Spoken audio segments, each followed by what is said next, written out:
Hey, e-commerce marketing podcast listener, are you looking to increase traffic and sales to your website? You can do this by launching your own referral program. Just visit getosi.com and sign up for a free trial today. That's getosi.com. Now get ready to hear from your e-commerce marketing expert of the week as they drill down to give you details on marketing strategies that can help grow your business. This message comes from our sponsor, Wix e-commerce, the industry-leading e-commerce platform with advanced online storefront features. Wix e-commerce is the complete solution for entrepreneurs, omni-channel retailers, and brands to launch, run, and scale their online stores successfully. Go to wix.com/e-commerce today and join over 600,000 active stores selling worldwide with Wix e-commerce. Welcome back to the e-commerce marketing podcast, everyone. I am your host, Arlen Robinson, and today we have a very special guest, Dr. James Richardson, who is the founder of Premium Growth Solutions, a strategic planning consultancy for early-stage consumer packaged goods brands. As a professionally trained cultural anthropologist turned business strategist, he has helped more than 75 CPG brands with their strategic planning, including brands owned by Coca-Cola Venturing, General Mills, Once Upon a Farm, Mother Kombucha, and many others. Welcome to the podcast, Dr. Richardson. Thanks for having me, Arlen. Great to be here.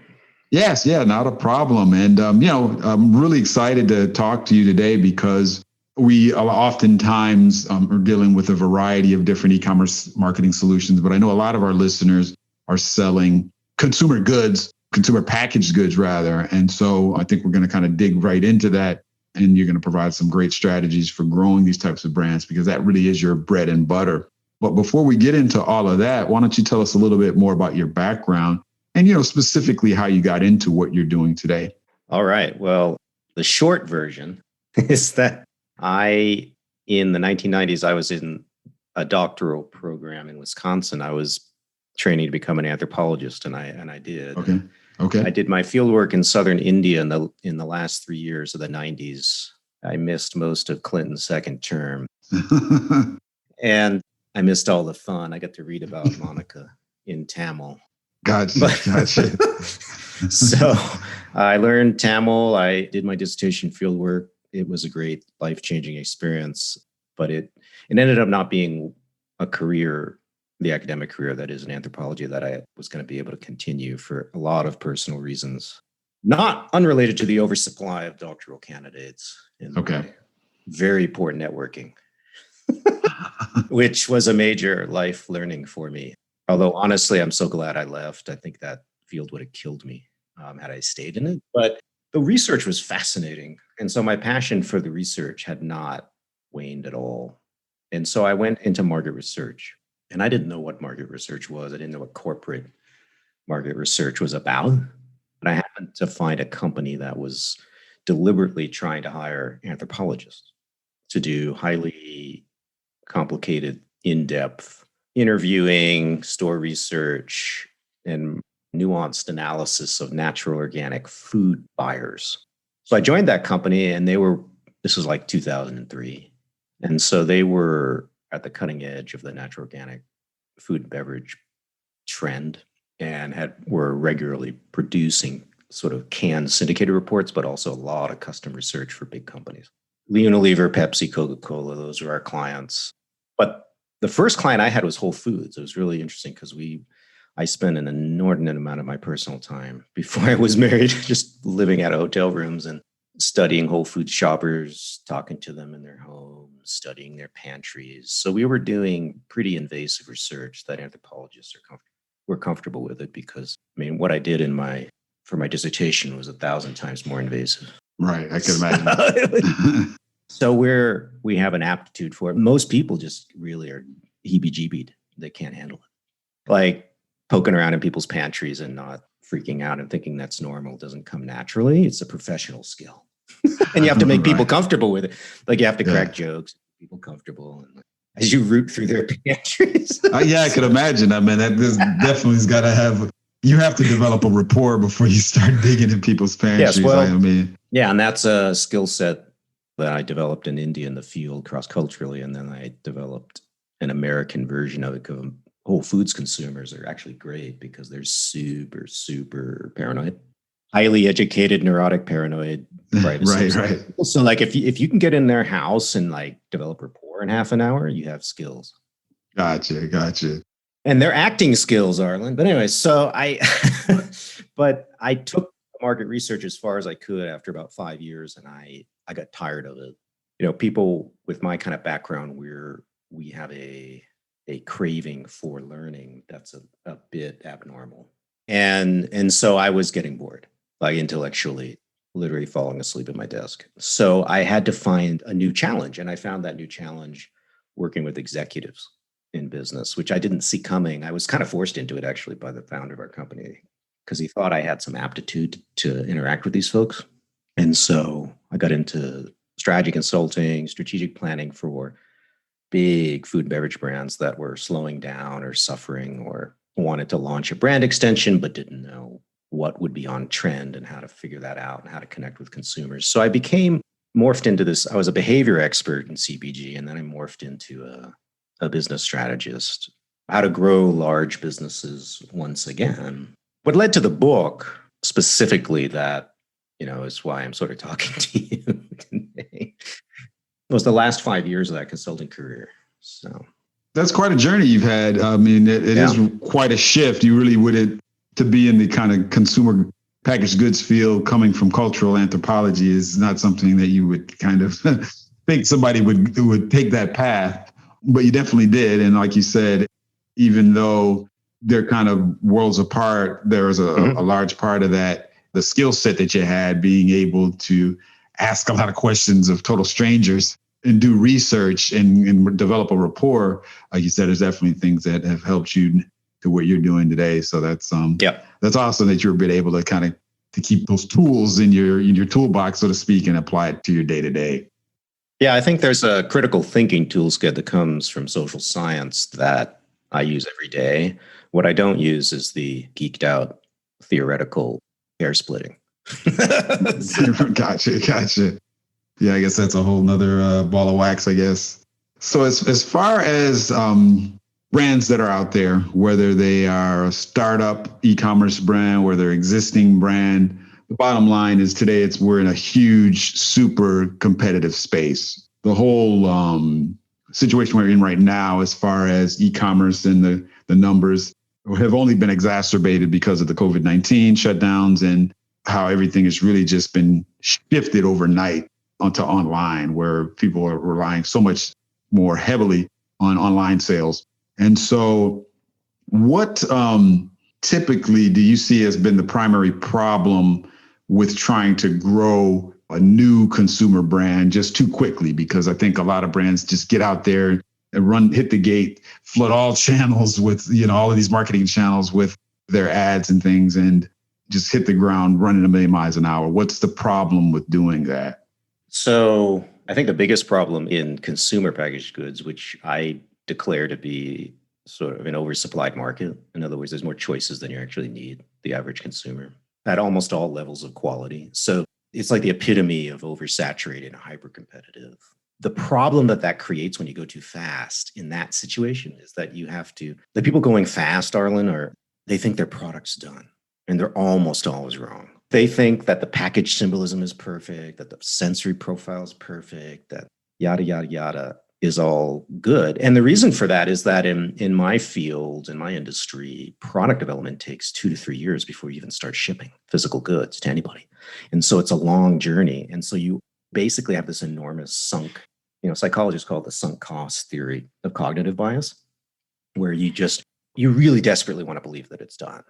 Don't you? I mean, you're like shipping 10,000 cases, so you better be done. It's just not done until tens of thousands of people have consumed it, and you've gotten some glimmer of feedback from them. You have no clue. That's the biggest problem, is the false belief that you're finished with a product. And this is where my background has helped people who tend to hire me. They're the ones with really thorny marketing problems. And those are symbolic positioning problems. And those are also actually physical, like widget design problems, right? Like, what kind of food am I selling and why? And that's a cultural issue. You are feeding someone The food becomes their body, literally their cellular matter. And you talk to any anthropologist, regardless of whether they know anything about business or my industry, and they'll tell you the same thing, which is that food, because you eat it, goes in your body. It is central to multiple social identities that you hold dear, most of which you don't even think about. They're so powerful that they're embedded in your unconscious. In other words, your brain has decided, we're not going to think about that anymore. We know what that is. Those are the value, those are the identities that are the most powerful in our lives, the ones we don't consciously think about, because they're quietly driving massive amounts of behavioral decision making without us being aware of it. So social class, gender, age to some extent. Those are just, again, race and ethnicity too. Those are all huge identities that are operating underneath the surface layer of consciousness. People with my background are experts in decoding what is driving what in that unconscious world, because those are shared systems of meaning and symbols and stuff. So, for example, if you're going to use, I'll use an extreme example. If you're going to use messaging or attributes in your widget, and you are not aware that you live in an upper middle class, like WASP bubble of people who are like geeked out on nutrition, and you only hang out with those people, you're going to put stuff on your package that's going to reflect a whole bunch of identities and assumptions that you're not even examining. It might work for like a geeky nutritional supplement because like the people who spend a lot happen to fit that profile. But what if you're doing like Skinny Pop, which is really not, when it launched, it's not very innovative at all, really. It's like a classic mass market innovation. You don't want to have a package that literally only talks to people at Whole Foods where it launched. And it didn't. It talks to a much broader audience. And that's because they didn't project, the founders of Skinny Club didn't project their own narrow view of the universe from their social world onto the messaging and everything else. And it's very easy to do when you're not a professional marketer. Professionals are taught to at least check their assumptions in product developments and maybe do some research and stuff like that. My clients, they're already in the market. So they need to leverage their consumers to figure out, well, am I connecting with people? And oftentimes what I find is they're talking to themselves. And that is never in my industry, doesn't usually end well if that's all you're doing, because you end up burying yourself in a market niche. That's not scalable. You have to learn how to talk to a broader audience of people. I mean, you would appreciate this, I think, Arlen, but it's sort of like whenever you're crossing boundaries of, especially cultural boundaries or ethnic boundaries, that's a cross-cultural conversation, whether you're speaking English and sitting in Orlando or not. So if you're not aware that that's happening, you're going to handle the conversation different. Yes, yeah, definitely. Probably badly. So the problem I think a lot of the business owners have, and I think it really kind of comes down to the fact that some of these brands are so kind of caught up with the fact that they've birthed something. It's the classic syndrome where nobody thinks their baby is ugly, you know, right. Their child is the most attractive, the most beautiful child in the world, but that may not necessarily be the case. You know, because, you know, of course, beauty is the eye of the beholder. Everybody has a different perspective. And so it's worse than that, Arlen. See, this is where I slip into the crass social science perspective. And that's why we're dangerous people, is that beauty is actually totally objective and measurable. For one, I mean, this has been proven. You can do psych experiments at scale and there's a way to mathematically define like a face that's beautiful and one that's not and the one that's really ugly. Right, so that's the crass reality of the way our brains work. Some of it's cultural, I agree, but even when it's cultural, you can measure that. So like you can actually measure whether or not your product is basically a total disaster or partially done. And that's what I help train my clients to do before they work with me, hopefully, because then they'll appreciate what we do. You have to develop that professional skepticism, I think. And that is obviously not what a mother worries about pushing her baby around in a stroller. I think most brands or all these brands, they all want to get to the point where they have just exponential growth, where there's growth on top of growth, and that continues year over year. That's, I think, what everyone is striving for. So it's kind of a buzz term you hear all the time when dealing with marketing associated with consumer brands. What's so special about this exponential growth? Why is it a big deal? There's a couple things. One is that, generally speaking, if you can obtain it based largely on growing consumer demand, whether online or in store, both, it's the first powerful signal that you have actually either stumbled upon or ingeniously created a truly innovative product in your respective category. In an oversupplied market, people have very little incentive to change from their current roster of brands in any category. There's like no incentive. So if you have something innovative enough and compelling enough, seductive in some cases enough to get them to switch to you and to have more and more people do it, in other words, the acceleration of interested people is also happening, you have a magic design. That's the first piece of magic that you have to get together. And that's why I say you can't launch thinking you're done, because you want to fine tune your thing. So you generate that effect. And that could take 5 years.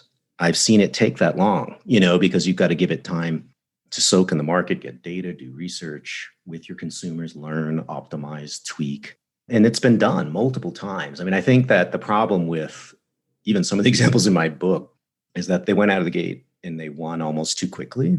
Whereas there's many exponential growth brands in consumer packaged goods that they literally spun their wheels and fuddled around for 5-7 years before they took off. Now, everyone's forgotten that part of the history. Right. And so by doubling your business off a small base, Arlen, you're able to buy some time in the business where the scale and the operational scale is small enough that you can actually learn and listen and iterate. If you're going out too fast, you're now focused 110% on just operating and shipping. You're not learning and listening to the market. So that's one thing. The other thing is that by growing fast, but off a very small base, you will sneak up on the incumbents because they're going to disregard you as you're just some annoying startup who's never going to go anywhere, right? The smart people in the industry that I used to consult for, they have access to big data sets that would allow them to say, no, this startup mathematically is very different from the others. We better keep an eye on them. But the average person out there is just going to be like, whatever. That's a great advantage because you want to be able to sneak up on people in an oversupplied industry. If you go out, this is the problem I have. A lot of people go out in the media and they'll get an entrepreneur magazine and they'll hire a PR agency who will unfortunately get them into Inc. magazine prematurely. And I always groan when I see that. And it's like, all this is doing is announcing, this is like a really dumb way to announce your availability to retailers. Because what you're doing is announcing yourself to the entire known universe of potential investors, financiers, serial entrepreneurs, and everyone who could come out in 3 months and rip you off. In an oversupplied market, you don't prematurely declare victory, with an article in Inc. magazine, because you're just announcing yourself to people who are better positioned. I mean, it's a brutally hierarchical industry, unlike web apps, which I could launch from my desk here. There's no ecosystem that can stop me.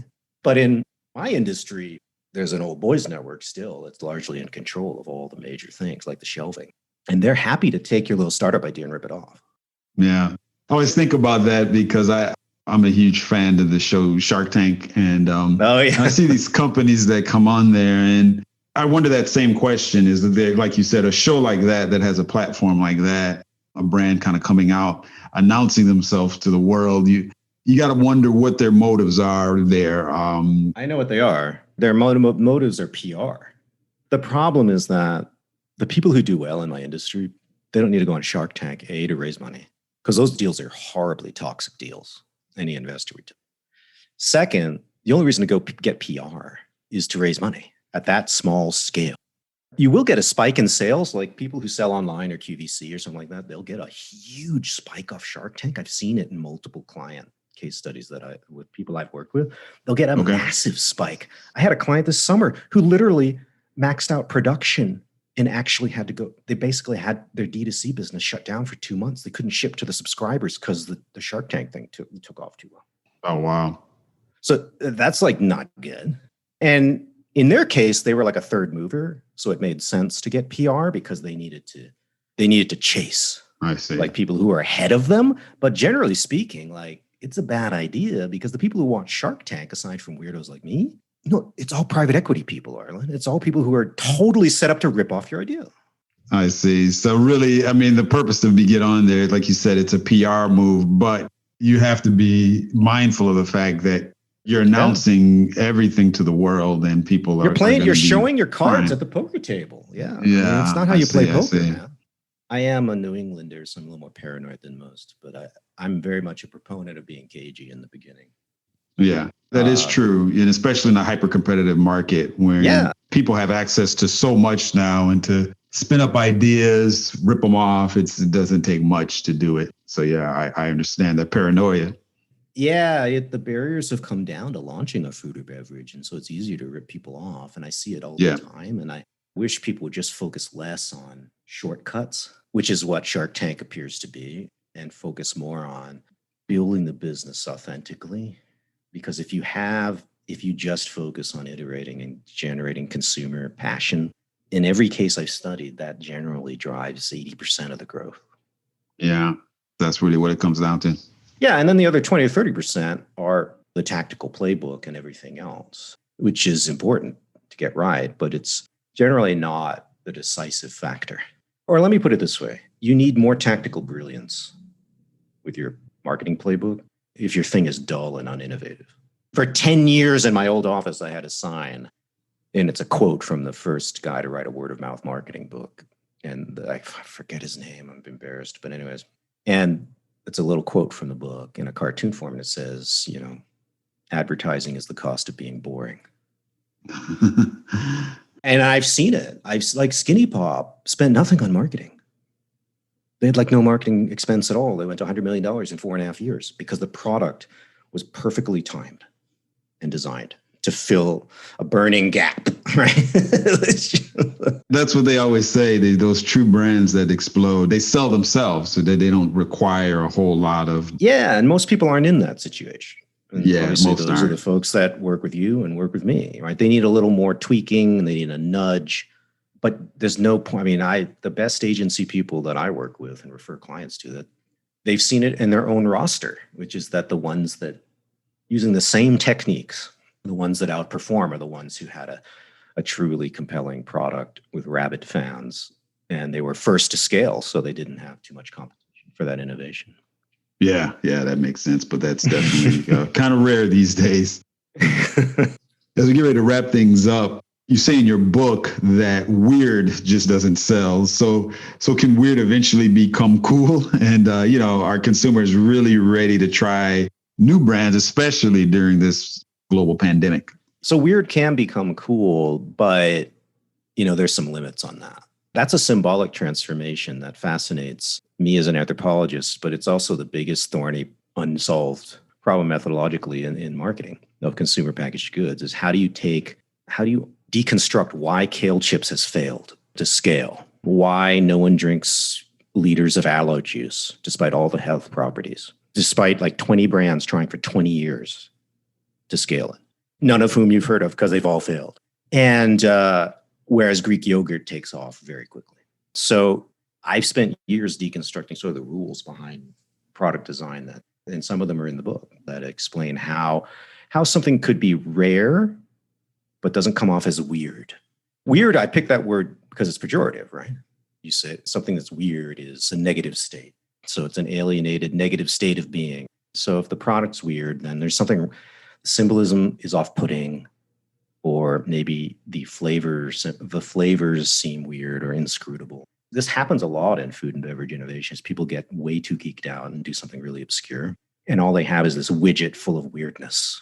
It tastes weird. It feels weird going down the throat. And the symbolism doesn't make a lot of sense to anything but a tiny group of people. So one thing I do help some clients with is that transition from weird to cool, but I actually don't work with them if I know it's hopeless. And sometimes it is. Like I'll just say, we're not a good fit. I do that quite frequently. In most cases, if a brand is in that category where they're super weird, like you said, they kind of geeked out on doing something totally exotic. Most of the time, it's hard to overcome that, I guess is what you're saying. It's hard in the near term, and so I don't want to charge my fees for people who aren't, it might take 5 to 7 years for the society to catch up with what they're doing. Most people don't want to pay 5-figure fees and be told that. But it happens. I mean, Greek yogurt was absolutely weird before Chobani appeared. It just happened that it had only been sold to weirdos like me who buy food at Whole Foods. We weren't the audience that was going to really understand the actual potential. So when Hamdi sold it at ShopRite in Upper New York State to totally middle-class, unsophisticated folks with not too much education, they discovered something that no one else had discovered. Because people like me looked at Greek yogurt and said, oh, Greece, yeah, I'm going to go there someday. Oh, I'm going to rent an Airbnb, because we're snobs. We start going to like ethnic yogurt, but that wasn't the frame that scales it. The frame that scaled it was, wait a minute, this is super high in protein. If I have a cup of this, I'm done with breakfast. Like, I don't even have to eat cereal. The power of the innovation was actually much more mundane. And that's what he figured out because he just got it in front of the right audience. Gotcha. Yeah, and so he figured it out, but the issue with that is just the matter of time. And so brands can do it, they can do the transition, but they have to have the funds and the resources to keep things going while either they figure it out or the market figures it out, or they actually... And Siggy, in the book I talk about Siggy's, and that was the classic example of a brand that had a really long ramp up. They were just too far ahead of the market. They're just wildly too far ahead. People didn't want to have like European sour style yogurt. It just wasn't, it was disgusting. But eventually people got so interested in desugaring their diet that, it became cool. It was no longer sour and weird. It was cool and not too sweet. The market, it caught up with it. That makes sense. And I can see that trend happening in a lot of, a lot of different industries. And exactly. It's just a matter of time. Well, that's awesome, James. I definitely appreciate you coming on to the e-commerce marketing podcast. I've definitely learned a lot. And as we see, it's quite an interesting space that we're in right now. It's definitely doable to grow a consumer packaged goods brand these days, but you definitely have to keep your ducks in order and see where you're coming up against. But the key thing, and I think that you had imparted, is that you got to do your research before anything and really make sure you're going into the right markets, you're exposing yourself through the right channels, and before you start investing the big bucks. And I think that's the kind of the bottom line. One of the things I always like to do to close things up, just to switch gears here, just so our audience can get to know you a little bit better. If you don't mind sharing one closing fun fact that you think our audience would be interested to know about you. I'm a mountain biker, and I ride a couple times a week here in Arizona. So. Okay. Awesome. Yep. I mountain bike as well. Across the country here in Orlando, Florida. I love doing it. There's a lot of trails where I live. I'm kind of right outside of Orlando, so I'm in kind of a rural suburban area. And people don't really realize how there's another aspect of Florida that you don't really think about. But there's a lot of trails, a lot of scenic trees, forest areas. So it has a lot to offer. So and I know you experience the same type of thing.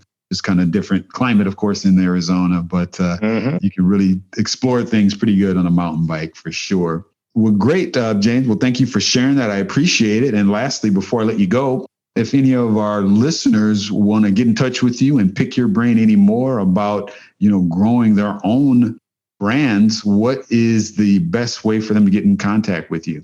I would encourage them to go to my site, premiumgrowthsolutions.com. And if that's too much of a mouthful, they can type Dr. James Richardson into Google. My SEO is pretty good. And go to the Founders Resources page, and there's lots of stuff. There's free webinars, tons of content I put out that I archive there. I would have folks start there first, if they haven't, after they've bought my book, of course. Gotcha. Well, that's awesome. Well, I definitely encourage people to check out your site, check out your book, and, just dig deep into that, because I know you have a lot to offer. And thank you once again, James, for joining us today on the e-commerce marketing podcast. Awesome. Thank you, Arlen. Thank you for listening to the e-commerce marketing podcast. Do you need to get more feedback and reviews from your customers and improve your customer retention? We have made it easy to do all of this with our customer feedback software. Just visit osifeedback.com and sign up for a free trial today. That's osifeedback.com. If you've enjoyed this episode of the e-commerce marketing podcast, be sure to rate, review, subscribe, and share it with everyone you know.